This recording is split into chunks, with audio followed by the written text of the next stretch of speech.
Well, the spiritual truth that I'm working with today is that you are never alone.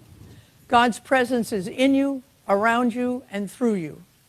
When you're scared, God is there. When you're ashamed of yourself, God is there. On those days, maybe you yelled at your kids and you just feel bad about it. God is there.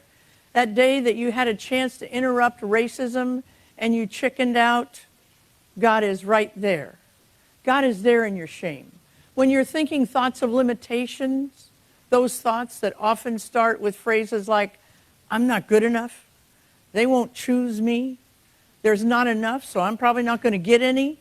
Those are thoughts of limitation, but know this, God is right where those thoughts are too. But it's just not when you're experiencing what you might be calling your minus side that God shows up. God is also there when you're feeling confident. God is there when you're successful. God is there when you're joy-filled and you're proud of your accomplishment. You're never alone. Well, you might be saying that's nice spiritual talk. That's what a preacher should say on a Sunday morning. And my spiritual mind knows it's true, but I'm not feeling it. That's because there's separation between your walk by faith and your walk by sight. I had a colleague who used to say, we're wearing spiritual bifocals. And that's what I want to work on this morning. The unification of your spiritual mind and your historical mind. Your historical mind is where you've stored all your fear, all your false evidence appearing real. Your historical mind is where you've stored your so-called failures, your bankruptcy, all the plans that you had that failed, the dreams that you had that didn't come manifest. That's in your historical mind. You're almost, but not quite. I almost held a job for a whole year. I almost went back to college. Your historical mind is where you've stored your regrets, your what was I thinking. Maybe you woke up this morning with somebody you didn't intend to wake up with. And you were thinking, what was I thinking? You're not alone. You're never alone when you're thinking your historical thoughts. God is there. Not a God in the sky made in our image and likeness, but an energy of love. God is not an entity. God is an essence. And here's a spiritual practice to start unifying our spiritual mind and our feeling of it, our experience of it. Begin looking around. That's the spiritual practice. Begin looking around because God's left hints all over the place that the energy of love is in your stuff. It's in all of your stuff. It's in your good stuff that you want people to know about. And it's in the stuff that you hope nobody ever finds out about. The energy of God called love is always with us. And very often, the vehicle of this love that's showing up in all of your stuff is showing up through other people. Because God can only do for us what God can do what? Through us. Through us.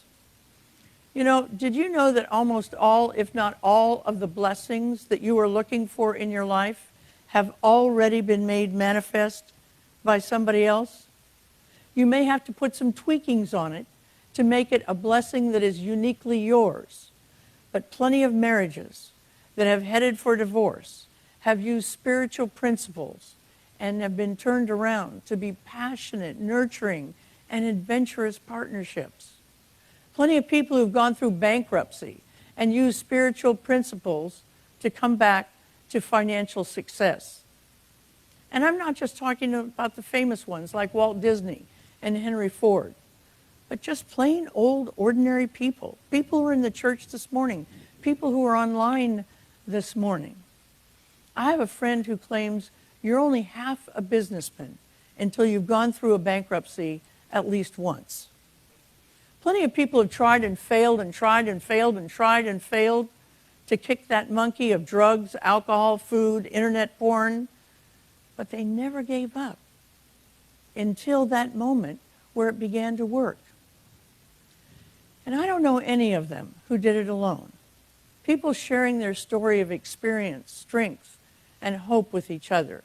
The presence of God that flowed through them, their highest self, a power greater than they were that often showed up in the body of someone else, in the flesh of a manifested being of God, that lifted them up simply by telling their story. I get a kick out of New Thought teachers who deny angels on the planet. It's very fashionable in the New Thought intellectual crowd to say, to deny angels. They kind of form their mouth in that condescending way when they speak about faiths that believe in angels. But I don't know what you'd call that person who picked me up out of the gutter. I don't know what you'd call Officer Eugene Goodman, whose quick thinking and bravery directed the insurrectionists away from people who were about to be slaughtered in Congress. I believe we're all angels. I believe we're all devils as well. But this is church, so let's stick with the angel part of the talk. I not only believe that we're all angels, but I believe we all have angels as well. There's a Jewish proverb that I talk about a lot, that every blade of grass has an angel over it, whispering, grow, grow, grow. You're never alone. You have an angel whispering, grow, grow, grow right now. The angels are invisible.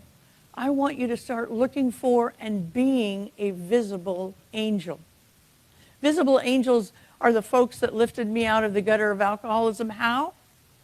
By letting me see and hear about their authentic journey.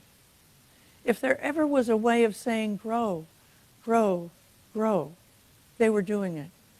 Visible angels are the teachers in the church and online this morning who are spending extra time in the classroom with kids whose home lives are a wreck, to let them know they're cared about. Not a big deal, not on Oprah, not on the news, but every day in the living rooms and the classrooms of people. We have visible angels in this room who are serving meals to the unhomed every day, making sure they have the nutrition to stay somewhat healthy. You both need and are invisible angels. Now this morning, I'm going to ask you to up the ante on both.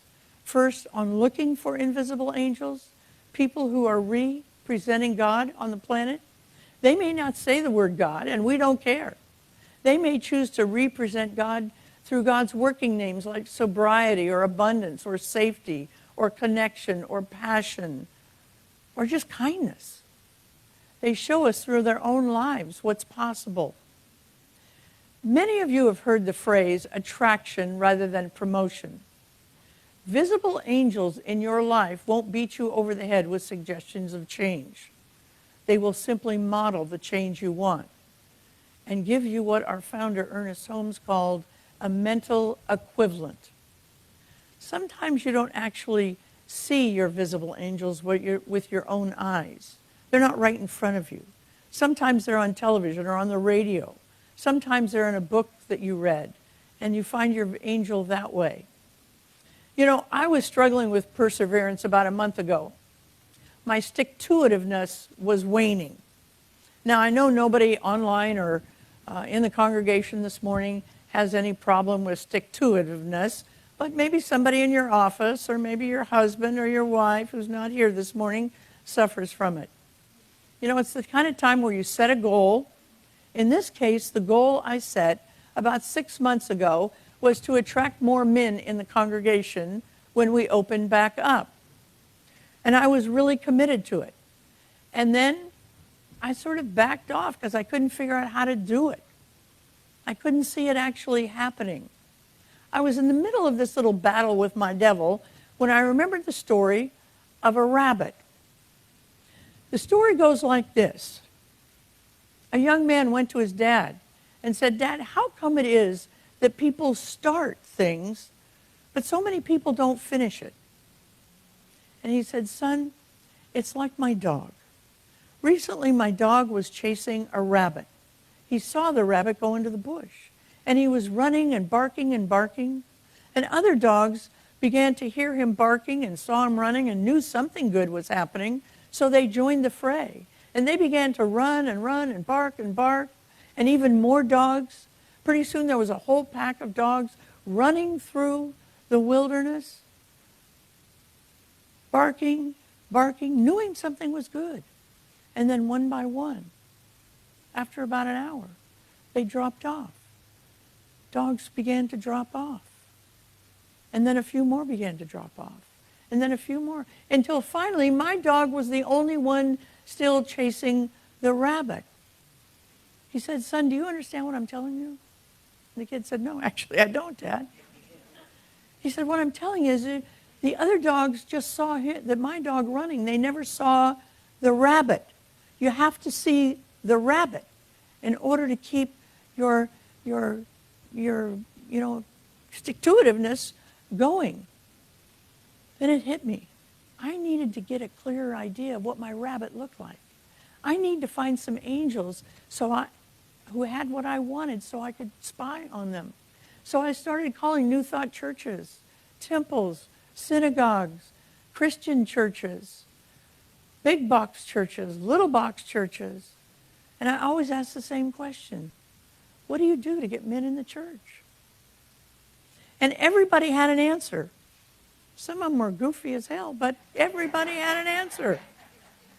And so I know now I can begin to get a plan. But more important than a plan was it re-engaged me in wanting my goal. Some of you need to see a rabbit for yourself. Not just the howling of others who are talking about how elusive the rabbit is, but find angels who will show you the rabbit.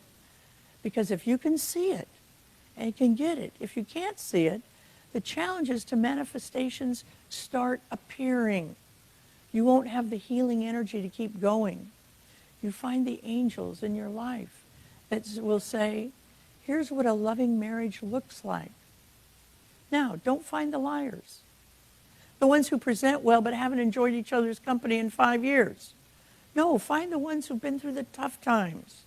Times when they looked divorce square in the face and remembered that wherever they go, there they are.